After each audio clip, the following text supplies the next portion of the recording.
स्थानिक स्वराज्य संस्थेच्या निवडणुकीत तिसऱ्यांदा भाजपकडून प्रवीण कुटे यांना उमेदवारी देण्यात आलेली आहे. त्यांनी थोड्या वेळातच का होईना ते आपला नामांकन अर्ज महसूल मंत्री चंद्रशेखर बावनकुळे यांच्या उपस्थितीमध्ये करणार आहे. माझ्यासोबत प्रवीण भाऊ कुटे आहेत. भाऊ, काय सांगाल, तुम्हाला तिसऱ्यांदा भाजपने विश्वास टाकून उमेदवारी दिलेली?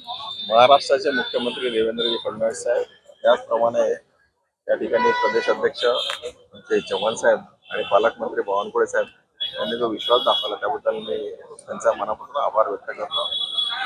आणि आज या ठिकाणी आपण जर पाहिलं अमरावती जिल्ह्यामध्ये तर 2012 आणि 2018 मध्ये आपण वन साईड मध्ये निवडणूक जिंकलेला आहे.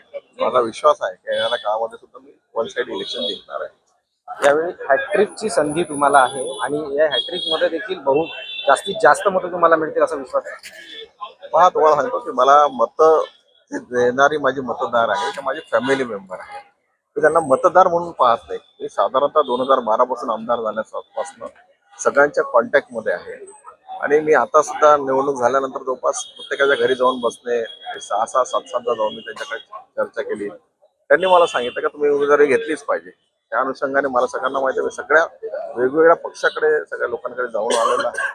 आणि त्यानुसार मला सगळ्यांना ते विश्वास आहे की मी जास्तीत जास्त मताने या ठिकाणी निवडून येणार आहे. महायुतीतील सर्व घटक पक्ष तुम्हाला मतदान करतील असा विश्वास आहे, कारण युवा स्वाभिमान देखील यात सहभागी आहे. सगळे घटक पक्ष 100% मला निवडणुकीमध्ये विजयाची श्री गाठण्यासाठी सगळेजण मदत करणार आहे. तुम्हाला कुठे शंका नाही. नक्कीच तिसऱ्यांदा देखील माझा विजय होईल अशी प्रतिक्रिया प्रवीण कुटे यांनी व्यक्त केलेली आहे. कॅमेरा पर्सन प्रज्योत छगन जाधव, पुढारी न्यूज, अमरावती.